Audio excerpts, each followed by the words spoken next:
Yan na, basta. So, unboxing tayo ng unboxing tayo ng Chocomalo. Kakainin ko dapat pero video muna tayo. Nakalagay dyan yung video pero damay lang natin to. Uy, okay. So, para dun sa ano ko, portable monitor pero di ko pa nasa-setup. Setup natin after nito. Yun lang. Pero punta na tayo dito. Mura ko to nakuha. Actually, check natin price ngayon. Price check na muna tayo, no? Oh, shit, wala. Saan yung ano ko? O, sige. Habang charge na natin si Mama Pegs. Since Saturday unboxing, kailangan natin ng kapangyarihan niya sa pagtatype.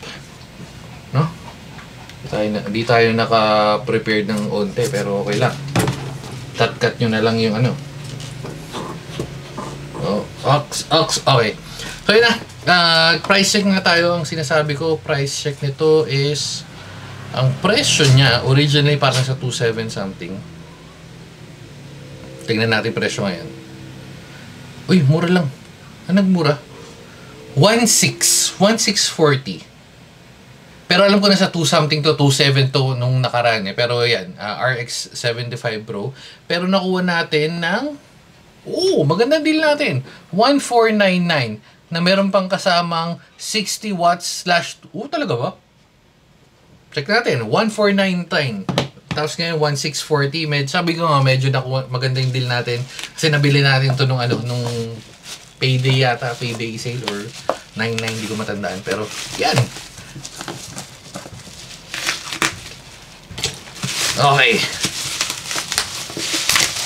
Doon sa mga nagtatanong, yung nabili nating sa Malaysia, hindi ko pa na-unbox. Nakatabi pa dyan, hindi pa natin na-unbox. Kasi, i-unbox natin yung pag lumabas yung mga Malaysia video. So, yan. Hayaan mo lang muna siya dyan. Tsaka may iba pa nating keyboard. Ito lang muna anahin natin. Okay. Z-Friend. Another familiar keyboard. Uy. Manulit lang. Another familiar keyboard na isa naman, dami natin ganito. Ang dami natin ganito. Z-Friend RX 75. Goods ba? In fairness, may hit or miss din naman talaga tong Z-Friend. May parts na magaganda yung may parts na may maganda siyang keyboard, merong mura lang, merong hindi maganda. So, medyo balance naman tong brand na to. So, tingnan natin. Pero dahil meron tayong extra freebies, meron siyang siguro mga plus 2 points, no? Anyway. Oops. Uy. Mama. So, anong kasama? Uy. Magnetic charging cable. Grabe naman yung plastic na to. Huwag na natin masisira. O yan. Kailangan ba natin to? Magagamit ba na? Uy! Ang magnetic meaning. Shit, ang angas nabubuo. Lupet. Lupetsu. Ayun, ang galing 240 watts to. Ay, pero lightning. Anyway, pero lightning. Pero pwede na, libre. Reklamo ka ba? Tapos 1.4 natin nabili. Sige. Thank you. Dahil may libre tayong ganyan. Ay, magbukas yung laptop na anong Surface natin. Kailangan yata natin balitan Ops. Turn on. Okay. Anyway, so balik tayo dito. Z-Friend RX 75. Box, wala. Gilid, wala. Sa ilalim. Uy. Wait. English and Thai. Meron pang 75 lang. So, 75 Pro pala to. Okay. Ito sana maganda rin to. Ito kasi napagpipilian ko. Ito lang yung options ko nung natingin ako. Is itong contour na meron na tayo na black. Meron tayong white. So, in-ex ko na to kasi meron na tayo. Actually, meron na rin tayong ganito. Maganda lang yung deal na nakita ko or nabili natin. Kaya, why not? Pero ito maganda to. Parang trip ko to. Or kung hindi ito. Anyway. So, yan. Ergonomic, mechanical switches, maximum comfort, backlight, double shot molded, dynamic, and all. So, open na natin. Z-Friend mechanical keyboard. Okay. Uy. May kasama siyang syempre switch puller, keycap puller, typical na type C ba? Type C, type A. Meron siyang kasamang extra switches na katugma ba sa ano? Katugma sa kasama sa keyboard. Z-Friend to din madalas eh. Hindi, Fur Cube! Fur Cube! Uy! Fur Cube! Hindi lang masyado kita pero Fur Cube. Or sa may switch ang Fur Cube. Okay. Look, ito yung bukas nito. Lobat ba to? Lobat na ba ang pag-ibig? Alam niyo ba yun? Muntat eh. Shit, wait lang. Pause yung muna ito saglit kaya bubuksan ko lang tong surface. Okay, going back. RX 75 Pro nga. So yung isang, baka yung tatlong na hiwalay is 75 lang. Pero, anyway. Alright.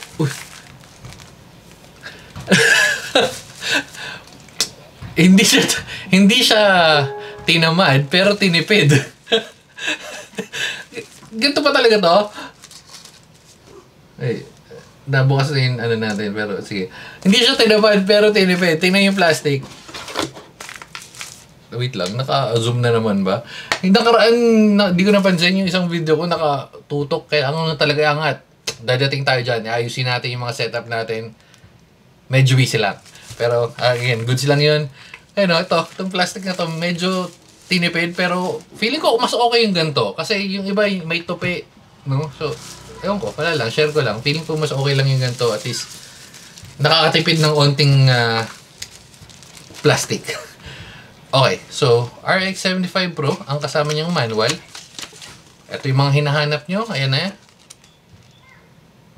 Product information, combine buttons. Okay. And then ilalim, wala na. Wala ilalim. So same lang. Punta na tayo sa keyboard.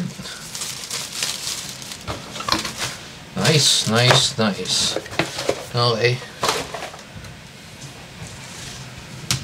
Hindi ko napansin, so ngayon natin siya tititigan.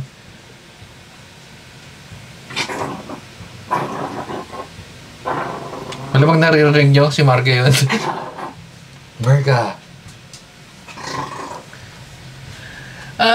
Sakto lang, hindi siya ganun kag-fancy yung itsura. Yung color combination okay lang. Again, wala akong option na makapili ng iba, pero yung keycaps kasi niya, yun, ito. Ayoko lang yung gantong klaseng design ng ng lettering. Pero again, I get it kasi translucent dyan tumatagos yung ilaw para pag nakaganyan ka, kita mo pag nagta-type ka. Hindi naman ganyan, syempre medyo mababa. Okay. Uy! Ano yun? Karton. Galing lang sa karton. Okay lang. Kala ko kung ano. Oops, tabi lang natin yan dyan. Anyway, so sa taas, on, off? Try mode ba to? Dapat try mode. Okay. Anyway, so, switch, on, off, dangle. Malamang kasi may dangle. Try mode. Sa gilid, may pailaw siya dito. May pailaw rin siya dito. Sa ilalim wala. Pinakababa. Eto, kikita ko, base sa quality base sa feels pa lang, feeling ko okay na kagad to. Goods yung quality, ang ganda ng na to. Feeling ko ito isa sa mga bagong release ng Z-Friend. Ganda bago, yung itsura, yung amoy, even yung design, may mapaganyan siya, medyo bago-bago yung dating. Makita mo naman kung old stock na keyboard, di ba? Or yung mga na-stock dati na hindi na nabenta or nilalabas lang uli. Ito, mukhang bagong style. Anyway, so open na natin. Huwag niya muna pansinin kung may nag-rar dyan. Margalili, tinawi si Letlet. Marga. Kahit yung pag-press, men. Balik muna tayo dito. Parinig ko muna sa inyo. Solid to.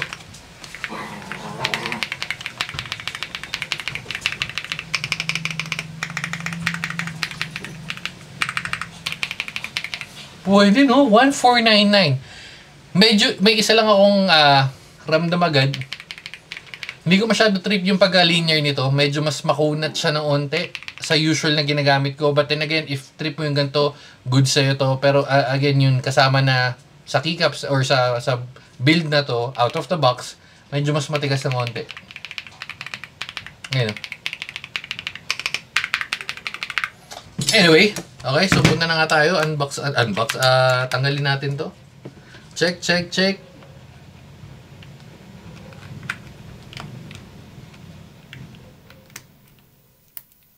Uy. Okay. Alam ko medyo lumalaban. 5 pins. 5 pins. Transparent no, na white na fur cube. Fairness kasi maganda yung fur cube. Tapos dun sa ibang bansa na mga punta natin, alam ko sa Malaysia yata, kundi sa Malaysia, sa Singapore, meron din silang brand na fur cube talaga. Pero kasi dito, isa pa lang yung fur cube ko yata or dalawa. Dalawa yata, parang gano'n. Hindi ko matandaan. Ang dami na nating keyboard. Pero yan. Pero may switch sila. Okay. So, ilalim. May foam ng kasama. Ito malambot na rin. Pwede ito. Hindi, medyo matigas eh. Pero kasi, ayun oh. Plastic to. Pero hindi siya yung nagbabounce kaya hindi ganun kasolid yung tunog. Pero okay lang. Okay yung quality eh. Ayun oh. Pero kung ito yung mas malambot, nakalimutan yung tawag. Kung ito yung mas malambot, mas maganda yung tunog nito. Goods. Yung foam, pwede mo mapalitan if trip mo i-mood ng mas makapal ng bahagya. If trip mo. At ang trip natin susunod is mag-typing test. So, let's do this shit. Buksan na natin yung laptops. Let's do this mga pegs. Plug in lang tayo. Alright. Okay, may battery ba? Battery na, charge na to eh. Ayan, may battery. Alright.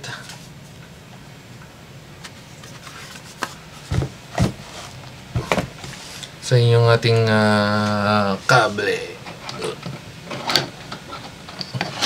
Okay. Ito, itsura pa lang, feeling ko gagana na yung kable kasi usually mga ganito, sorry, hindi natin mabagyan ng hustisya yung knob. May knob siya. Maganda yung itsura niya ng knob. Hindi siya yung standard na, basta yung standard na nakikita nating knob. Ayun o. Napapress, naiikot, ikot. Okay. Punta na tayo. Nice one.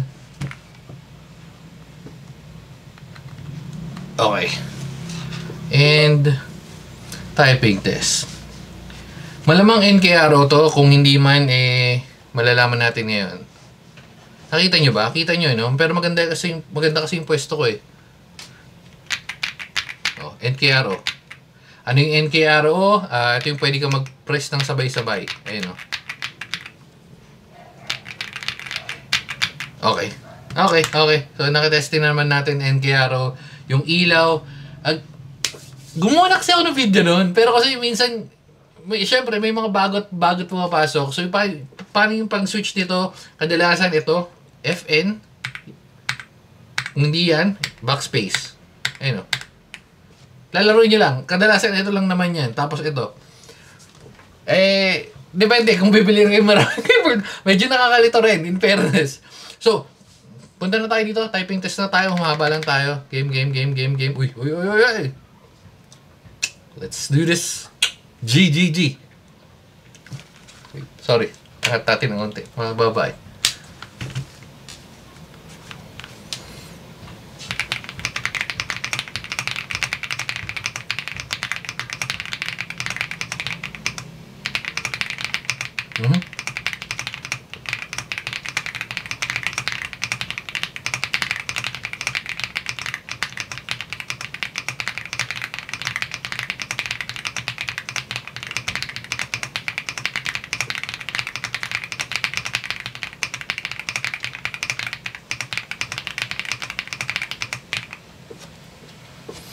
Medyo may mga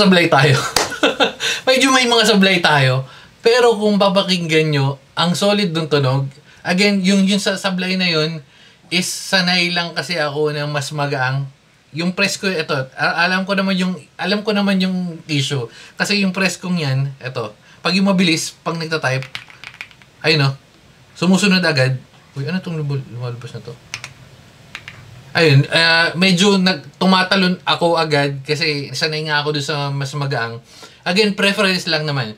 If gamit mo yung medyo makunat ngayon at tatalon ka sa mas malambot, siguro mga ilang oras lang magagamay mo na rin. Again, sanayan lang naman yun. Again, pero sa akin, preference ko, mas trip ko yung mas malambot ng onte, yun lang. Pero again, yung quality niya, okay na okay. Nakita nyo naman, or narinig nyo naman, sobrang solid. For the price of 1,499, pero ngayon 1,640, baka tumas, hindi ko alam, baka feeling ko tataas na naman siya. Anyway, so ayan yung RX Z Friend RX 75 Pro. If may ibang kulay, mas pipiliin ko yun. Hindi ko lang pinili yung white kasi kung tour, meron na tayong white, meron na tayong black. Ito, pili ko kasi may mapagbibigyan ako nito. Or mapapag-giveaway natin. At dahil dyan, dito na natin tatapusin. Solid, no? Sabi sa inyo ang Z Friend, it's either a hit or a miss, pero this time, it's a hit. No? Bye-bye na guys. Recommended, of course. Bye-bye na. Babu.